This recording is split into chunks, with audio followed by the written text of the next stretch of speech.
नमस्कार, आप देख रहे हैं देवभूमि समाचार। मैं आपके साथ प्रियंका मलिक हाजिर उत्तराखंड की तमाम छोटी बड़ी खबरें लेकर खबरों का रुख करेंगे, लेकिन सबसे पहले एक नजर हेडलाइंस पर। निकाय चुनाव में देरी की वजह से पीछे किसका बीजेपी संगठन का चुनाव। निकाय चुनाव के बाद होंगे संगठन के चुनाव, कांग्रेस ने भाजपा पर कसा तंज।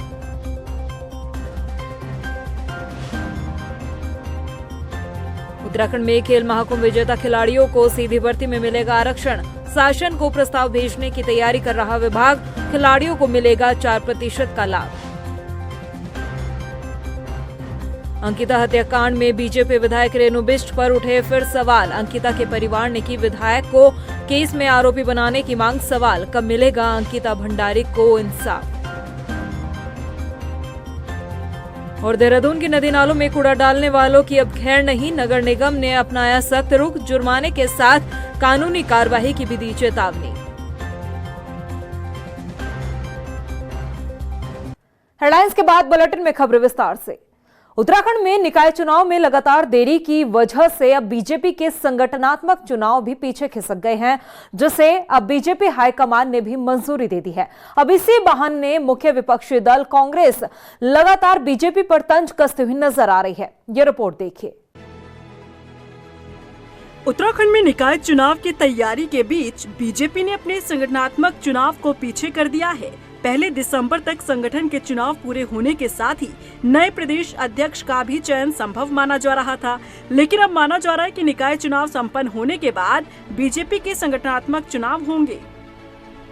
बीजेपी प्रदेश मीडिया प्रभारी मनवीर चौहान का कहना है कि निकाय चुनाव की वजह से प्रदेश बीजेपी संगठन द्वारा हाईकमान से आग्रह किया गया था, जिसे हाईकमान से भी मंजूरी मिल गई है। भारतीय जनता पार्टी का संगठन पर्व पूरे देश भर में अब संगठनात्मक चुनाव का जो चरण चल रहा है, उसमें हमारे राज्य में भी संगठन के चुनाव अभी प्रस्तावित होने हैं, जिसको लेकर के क्योंकि हमारे राज्य में अभी निकाय चुनाव भी प्रस्तावित और निकाय चुनाव की तैयारी चल रही, निकाय चुनाव होने वाले हैं। इसको लेकर के प्रदेश नेतृत्व के द्वारा हमारे केंद्रीय नेतृत्व से आग्रह किया गया था कि हमारे जो निकाय चुनाव जो प्रस्तावित हैं, हमारे संगठन चुनाव और निकाय चुनाव एक साथ होने से कहीं ना कहीं उसका चुनाव पर प्रभाव पड़ेगा। इसको लेकर के क्योंकि हमारे कार्यकर्ता निकाय चुनाव में व्यस्त रहेंगे, इसलिए किसी प्रकार से संगठन का चुनाव भी और निकाय चुनाव भी प्रभावित न हो, इसको लेकर के आग्रह किया गया था। तो केंद्रीय नेतृत्व के द्वारा हमको 15 जनवरी के बाद प्रदेश स्तर पर संगठनात्मक चुनाव कराने के लिए कहा गया। माना जा रहा है कि निकाय चुनाव और संगठनात्मक चुनाव एक साथ होने की वजह से बीजेपी को उन कार्यकर्ताओं की नाराजगी झेलनी पड़ती जो निकाय चुनाव में टिकट या संगठन में खुद को एडजस्ट करना चाहते हैं, और ऐसे में ना तो टिकट मिलता और ना ही संगठन में जगह। अब बीजेपी के इस कदम पर कांग्रेस ने चुटकी ली है। कांग्रेस का कहना है कि बीजेपी खुद को बड़ा संगठन बताती है, लेकिन दो चुनाव एक साथ नहीं करवा पा रही है। बीजेपी अंदर से कितनी कमजोर है जो हर चुनाव को हार की वजह से प्रदेश में टालने का काम कर रही है। भारतीय जनता पार्टी के बस का क्या है ये समझ में नहीं आ रहा। पहले आप छात्र संघ चुनाव नहीं होने देंगे, फिर आप निकाय चुनाव नहीं होने देंगे। 1 साल का वक्त बीत गया है, निकायों का कार्यकाल समाप्त हुए, पंचायतों का कार्यकाल भी अब समाप्त हो गया, आप वो भी नहीं करवा रहे प्रदेश के अंदर। और मजे की बात यह है कि अपने संगठन का चुनाव भी आप नहीं करवा पा रहे हैं, क्योंकि आपको निकाय चुनाव में अपना सुपड़ा साफ होने का डर सता रहा है, इसलिए आप पूरा फोकस जो है निकाय चुनाव में करना चाहते हैं। बीजेपी के संगठनात्मक चुनाव पीछे खिसकने से पार्टी को नए प्रदेश अध्यक्ष के लिए जहां इंतजार करना होगा, तो वहीं इंतजार निकाय चुनाव के जल्द संपन्न होने का भी रहेगा। वहीं मुख्यमंत्री पुष्कर सिंह धामी की घोषणा के बाद अब खेल विभाग जल्द ही खिलाड़ियों के आरक्षण का जो प्रस्ताव है वो शासन को भेजने जा रहा है। आपको बता दें कि खेल मंत्री रेखा आर्य ने मुख्यमंत्री पुष्कर सिंह धामी का आभार व्यक्त करते हुए कहा है कि धामी सरकार राज्य स्तरीय खेल महाकुंभ के विजेता खिलाड़ियों को भी सरकारी नौकरियों में सीधी भर्ती पर 4% आरक्षण देने का लाभ देने जा रही है। हाँ, देखिए, निश्चित रूप से मैं तो माननीय मुख्यमंत्री जी का विशेष धन्यवाद करती हूँ कि जो हमारे खेल महाकुंभ है, इसमें प्रतिभाग करने वाले हमारे बच्चे हैं जो कि राज्य स्तर पर आ चुके होते हैं, इन बच्चों को भी जो है 4% का आरक्षण मिले, इसको लेकर विभाग प्रस्ताव जो है वो पहले से भी तैयार किया हुआ था और मुझे खुशी है कि माननीय मुख्यमंत्री जी ने उसका संज्ञान लेते हुए उसे घोषणा के रूप में परिवर्तित किया है। निश्चित रूप से अब इस खेल महाकुंभ में प्रतिभाग करने वाले बच्चे जो है अथवा खिलाड़ी जो है वो 4% का आरक्षण आरक्षण का लाभ लेते हुए आने वाले समय में इसको और रुचिकर और मेहनत से और अपनी प्रतिभा निखारने का काम करेंगे। वहीं मुख्यमंत्री पुष्कर सिंह धामी महाराष्ट्र पहुंचे, जहां सीएम पुष्कर सिंह धामी महाराष्ट्र के मुख्यमंत्री के शपथ ग्रहण कार्यक्रम में शामिल हुए।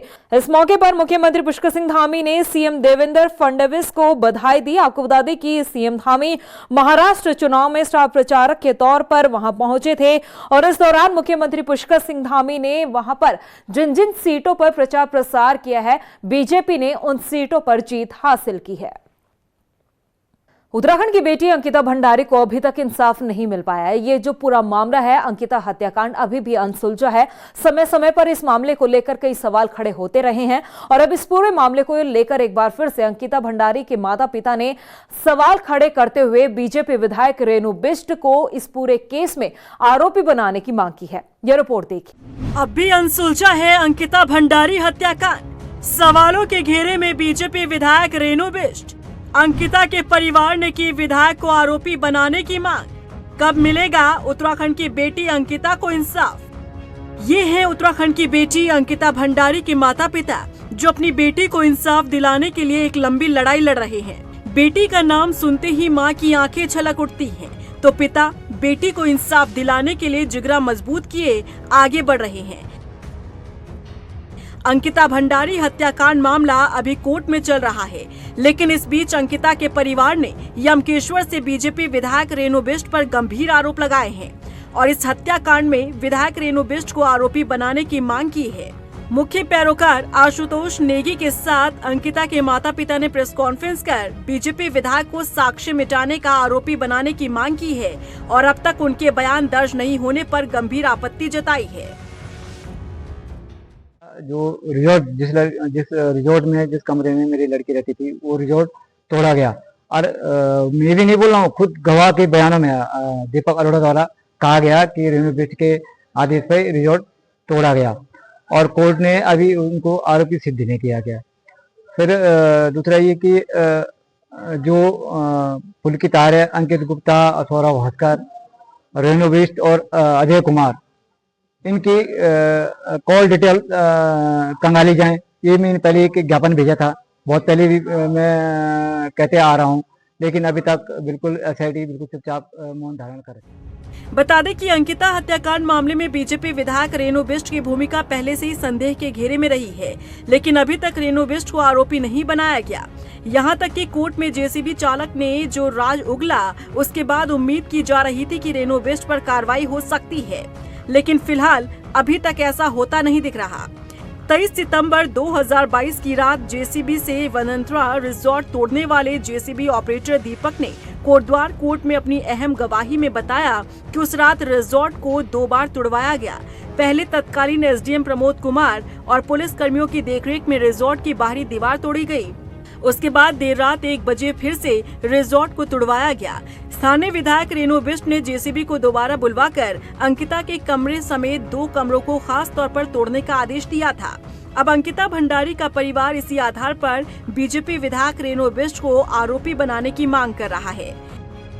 वहीं शुक्रवार को मुख्यमंत्री पुष्कर सिंह धामी लोहाघाट दौरे पर पहुंचेंगे और इस दौरान सीएम पुष्कर सिंह धामी जो है नवनिर्मित स्कूल भवन का उद्घाटन करेंगे। साथ ही जनपद को कई बड़ी सौगात भी दे सकते हैं। सीएम पुष्कर सिंह धामी के दौरे को लेकर जिला प्रशासन ने तैयारियां पूरी कर ली है।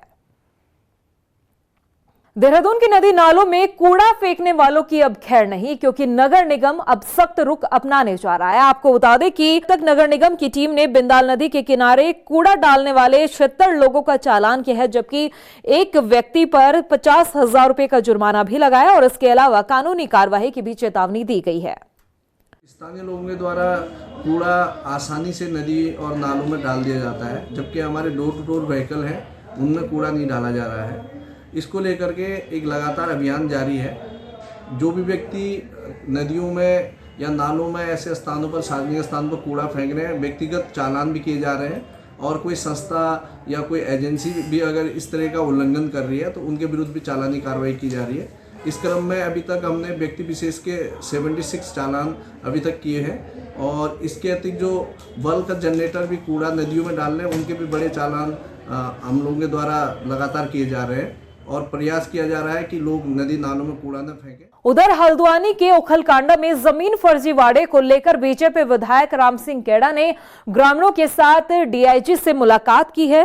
विधायक ने बताया कि गोलापार के रहने वाले दीपांशु बेलवाल नाम के शख्स ने भोले भाले ग्रामीणों को जमीन के नाम पर जालसाजी कर उनसे 1,57,00,000 रुपए की ठगी को अंजाम दिया है। वहीं डीआईजी योगेंद्र सिंह रावत ने इस पूरे मामले में जांच का आश्वासन दिया है। एक व्यक्ति ने मेरे लोगों के साथ फ्रॉड किया है और उसने पहले मेरे लोगों को बहकावे में लाने का काम किया और लगभग 25-30 लोग मेरे ऐसे हैं जिनसे उनने धोखाधड़ी में ज़मीन की रजिस्ट्री कराई और जब मेरे लोग रजिस्ट्री के बाद जब दाखिल खारिज की बारी आई तो मेरे लोगों को तब इनके संज्ञान में आया कि हमारे संग फर्जीवाड़ा हुआ है। तो आज इससे पूर्व में भी मैंने कमिश्नर साहब से भी अभी मेरे पास माननीय विधायक जी आए थे और वो एक प्रकरण को लेकर आए थे जिसमें एक व्यक्ति ने करीब 1.5 दर्जन से अधिक लोगों को ज़मीन दिलाने का वायदा करके उनसे करीब 1.5 से अधिक करोड़ रुपए की धोखाधड़ी की है और न उनके पैसे उसने वापस किए हैं न उनको कोई ज़मीन दिलवाई है। तो ये सीधा सीधा देखने पर एक फ्रॉड का मामला लग रहा है जिसमें कि विधि के अनुसार हम लोग इसमें कार्रवाई करेंगे और जो भी व्यक्ति इसके लिए जिम्मेदार हैं उनके खिलाफ हम लीगल एक्शन लेंगे। वहीं उधम सिंह नगर में जिलाधिकारी नितिन भदौरिया ने राष्ट्रीय खेलों के आयोजन को लेकर अधिकारियों के साथ बैठक की है। बैठक में डीएम ने खिलाड़ियों को बेहतर से बेहतर सुविधाएं मुहैया कराने की चर्चा की। इसके अलावा स्पोर्ट्स स्टेडियम में चल रहे कार्यों को जल्द से जल्द पूरा करने की बात कही गई। आपको बता दें कि उत्तराखंड 38वें राष्ट्रीय खेलों की मेजबानी करने जा रहा है। प्रदेश में 28 जनवरी से 14 फरवरी तक नेशनल गेम्स का आयोजन किया जाएगा। अभी आप देख ही रहे हैं कि हमारे 28 तारीख से स्टार्ट होने लगभग 53 दिन रह गए और कल भी कमिश्नर साहब द्वारा इसमें निरीक्षण किया गया था। हम लोगों ने आज इसमें पूरी ये तैयारी की कि प्रशासन के साथ हमारी इवेंट मैनेजमेंट कंपनी कैसे काम करेगी, प्रशासन के द्वारा क्या कार्य किए जा रहे हैं, उन कार्यों को हम लोगों को कैसे इसको पूर्ण करना है समयबद्ध तरीके से और किन डिपार्टमेंट्स को क्या क्या अभी बजट की उपलब्धता करानी है उस पर भी पूरी चर्चा की गई है और पूरी तैयारी यहाँ पे कर ली जाएगी। अल्मोड़ा जैसे बस सड़क हादसे के बाद अक्सर सवाल उत्तराखंड परिवहन विभाग की कार्यप्रणाली पर खड़े होते हैं, लेकिन एक हकीकत यह भी है कि परिवहन विभाग के पास पर्याप्त मात्रा में कर्मचारी नहीं है। जरूरत के हिसाब से फील्ड में काम करने वाले ना तो परिवहन विभाग की सफाई है और ना ही चालक। ऐसे में जब इस तरह की दुर्घटनाएं घटती है, सड़क दुर्घटनाएं होती है, तो हमेशा सवाल जो है वो परिवहन विभाग की कार्यप्रणाली पर ही खड़े होते हैं। ये रिपोर्ट देखिए। उत्तराखंड में पिछले कुछ महीने सड़क हादसों के लिहाज से बेहद खराब रहे हैं। अल्मोड़ा के सल्ट में हुए बस हादसे के कारण परिवहन विभाग के अधिकारियों को निलंबित तक करना पड़ा। लेकिन एक हकीकत ये भी है कि परिवहन विभाग राज्य भर में वाहनों के एनफोर्समेंट के लिए तैयार ही नहीं है। विभाग के पास कर्मचारियों की भारी कमी है, जिससे कार्य क्षमता भी प्रभावित होती है। उत्तराखंड संभागीय परिवहन विभाग में कर्मियों की मौजूदगी का आंकड़ा देखा जाए तो ये काफी चौंकाने वाला है।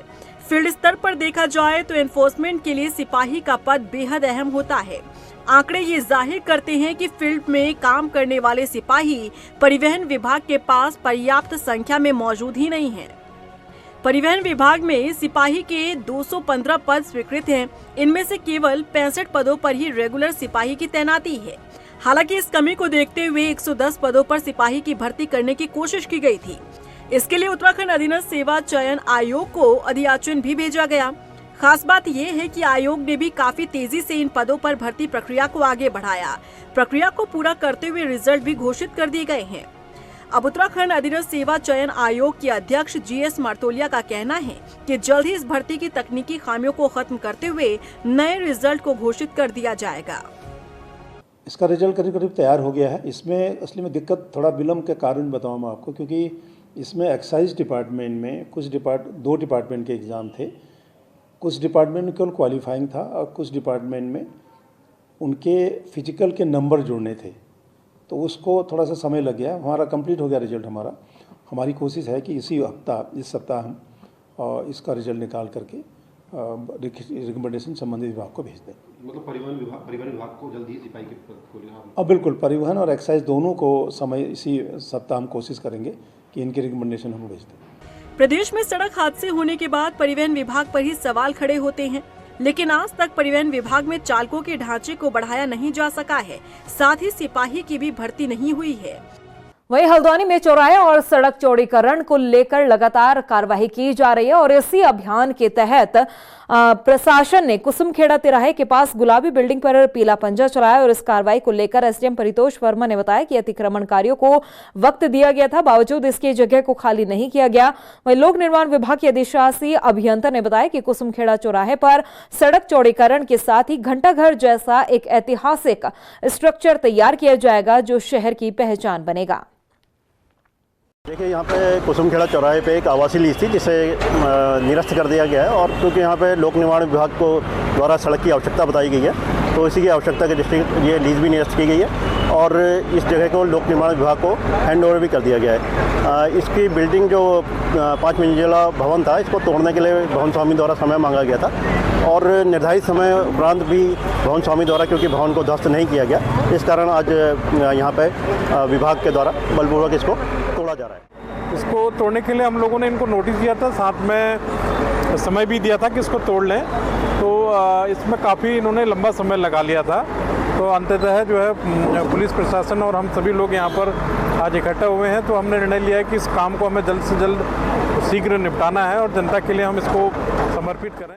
वहीं देहरादून स्थित डोईवाला में दूधली मोथरो वाला मार्ग पर लगातार जो स्थानीय लोग हैं वो सड़क चौड़ीकरण की मांग कर रहे हैं। दरअसल बीते 4 साल पहले पूर्व मुख्यमंत्री त्रिवेंद्र सिंह रावत ने इस मार्ग पर सड़क चौड़ीकरण का ऐलान किया था, लेकिन 4 साल बीत जाने के बाद भी सड़क चौड़ीकरण की जो योजना थी उस पर अमल नहीं लाया गया, जिसके बाद लगातार स्थानीय लोगों में नाराजगी देखने को मिल रही है और उनकी मांग पूरी न होने पर अब स्थानीय लोगों ने आंदोलन की चेतावनी दी है। कोई सुनवाई नहीं हो रही है। मैं तो ये माननीय मुख्यमंत्री जी हर विधायक से जब मांग रहे हैं कि आप 10-10 काम जो जरूरी काम है आप लिख के दें और हम उन कामों को करेंगे। क्या कारण है कि पिछले 2.5 साल से लगातार दूधली क्षेत्र की जो ये रोड है, ये खाली दूधली क्षेत्र की नहीं है, इसे पूरा उत्तराखंड इस्तेमाल करता है। क्या काम है कि ये काम जरूरी काम नहीं है? इतने एक्सीडेंट हो चुके हैं, इतने लोगों ने अपने परिवार वालों को खो चुके हैं, कोई सुनने वाला नहीं है। तो हम तो मजबूरी में हम लोगों ने बोल दिया कि हम तो अब लास्ट चारा हमें है कि जहाँ तक विरोध प्रदर्शन होगा हम करेंगे और जो भी करना हो इस सड़क को बनाने के लिए हम लोग करेंगे। बजट की वजह से शासन में गया हुआ है, जैसे ही बजट आ जाएगा तो हम जिसमें कार्य प्रारंभ कर दिया जाएगा। ऐसा है सर, यहाँ पे जो मीटिंग हुई है आज हम लोग भी आए थे यहाँ पर, तो जो साहब बात कह रहे हैं कि जाम करने की, तो हम भी जो है अपने उच्च अधिकारियों को इस बारे में अवगत कराएंगे कि इस पर जो है शीघ्र कार्रवाई करें पर्सनल इंटरेस्ट लेते हुए। वहीं लालकुआं में लाखों रुपए की लागत से बना एनडी तिवारी बारात घर क्षेत्र वासियों के लिए सफेद हाथी साबित हो रहा है। दरअसल इस बारात घर का किराया और जो अन्य व्यवस्थाएं होनी चाहिए वो पर्याप्त मात्रा में नहीं है, जिसकी वजह से क्षेत्रवासी इसका लाभ नहीं उठा पा रहे हैं। अब क्षेत्रवासियों का कहना है कि उचित रखरखाव न होने के चलते बारात घर जो है वो खस्ता हाल में है। स्थानीय लोगों की मांग है कि किराया कम किया जाए और जो अन्य व्यवस्थाएं होनी चाहिए वो भी बेहतर हो। उसमें सुविधाओं के नाम पे जीरो है, इसलिए जीरो है कि जितने पैसे वो वसूलते हैं 15,500 रुपये और पानी का अलग और मोबाइल वैन का अलग, जितने पैसे वसूलते हैं वो सुविधाएं नहीं है। ना तो वहाँ पर फील्ड की अच्छी व्यवस्था है, फील्ड में इतने गड्ढे हैं वहाँ कि लोग बरसात में पानी भर जाता है, वो पानी भरने की वजह से क्या कीचड़ हो जाती है। तो जो टेंट जो बाहर के लोग लगाते हैं, जो लोग शादी करवाते हैं, अन्य कराते हैं, तो उस टेंट में सब बर्बादी है। तो इसलिए नगर पंचायत को जनता की सुविधा के लिए अगर वो बनाया है तो जनता की सुविधा को ध्यान में रखते हुए एक तो उसका पैसा कम करना चाहिए। उधर बाजपुर में धामी सरकार लीज भूमि पर व्यापार करने वाले लोगों को बड़ी राहत देने वाली है। प्रशासन ने व्यापारियों के लिए लीज भूमि को अगले 30 सालों के लिए नवीकृत करने का फैसला लिया है। सरकार के उठाए इस कदम के बाद व्यापारियों में उत्साह का माहौल है। महोदय, मैं आपके संज्ञान में एक ये बात लाना चाहता हूं कि हम लोग जो बाजपुर के लीज धारक हैं, ये बाजपुर हम लोगों का ही, हमारे बुजुर्गों का ही बसाया हुआ है। हमारे बुजुर्गों ने जो मेहनतें करी हैं, आज उसी के बल पे बाजपुर बसा है। 30-35 साल हो गए हैं, सन 1990 से लेके आप ये देखिए कि उस सन 1990 से लेके और अब आज 2024 आ गया है, एंड की तरफ बढ़ रहा है और जो हमारी लीज आज नवीनीकरण की और अंतिम चरण में है, बस एक समझ लीजिए निबंधक ऑफिस में पहुंचनी रह गई है। और ये आज बहुत खुशी का अवसर है। हम अब गौरव शर्मा जी भाजपा नेता के नेतृत्व में और आदरणीय श्री पुष्कर धामी जी मुख्यमंत्री के आशीर्वाद से हम हमारी जो ये लीज मंजूरें हुई हैं लगभग हो चुकी हैं यानी कि, तो इसमें हमें अत्यंत हर्ष का हमें अनुभव हो रहा है। वहीं मंगलोर के नसीरपुर कला गांव में पिछले एक हफ्ते से एक किशोरी लापता है, जिसका पता न लगने से नाराज लोगों ने अब कोतवाली का घेराव किया है। आपको बता दें कि नाराज लोगों ने बताया कि किशोरी 27 नवंबर से गायब है। बावजूद इसके पुलिस लगातार लापरवाही बरत रही है। उधर पुलिस की माने तो नसीरपुर कला के पास गंग नहर में किसी किशोरी के डूबने की सूचना मिली थी। तलाशी के बाद भी अब तक कोई सुराग नहीं लग पाया है। करती थी, उस लड़के थे 26 तारीख को भी हुई थी और 27 तारीख को वो उसके साथ गई थी। जिस लड़के से वो बात करती थी रवि। कौन था लड़का, गांव में था? रवि। कहाँ का रहने वाला था? मंडावली का। अच्छा, फिर वो कहता था कि तुझे अपनी मम्मी से मिला के लाऊंगा। अच्छा, तब से लापता थी? हाँ जी। 27 तारीख की शाम को 112 के माध्यम से सूचना प्राप्त हुई, जिसमें कुछ लोगों ने एक लड़की को जो डूबते हुए देखा था। तो नहर में उसका ढूंढने का भी प्रयास किया गया, तो उसका पता नहीं चला था। बाद में ज्ञात हुआ कि नसीरपुर कला की रहने वाली जो युवती है, नाबालिग है, और उसके संबंध में जो प्रकरण है वो हुआ है। इस संबंध में पुलिस ने मामला दर्ज कर लिया है और लगातार इसकी तलाश भी जारी है। CDR और बाकी एनालिसिस के आधार पर जो भी संदिग्ध व्यक्ति हैं उनसे पूछताछ पुलिस कर रही है। प्रदेश की खबरों में इतना ही। फिर हाजिर होंगे कुछ और खबरों के साथ। तब तक के लिए मुझे दे इजाजत, लेकिन जाने से पहले एक नजर हेडलाइंस पर। नमस्कार। निकाय चुनाव में देरी की वजह से पीछे किसका बीजेपी संगठन का चुनाव। निकाय चुनाव के बाद होंगे संगठन के चुनाव। कांग्रेस ने भाजपा पर कसा तंज।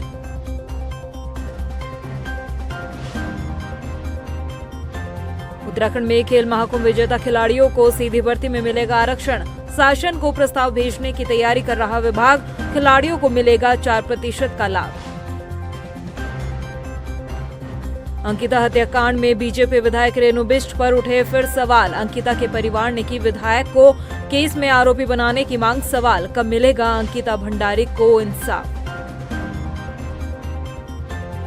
और देहरादून की नदी नालों में कूड़ा डालने वालों की अब खैर नहीं। नगर निगम ने अपनाया सख्त रुख। जुर्माने के साथ कानूनी कार्रवाई की भी दी चेतावनी।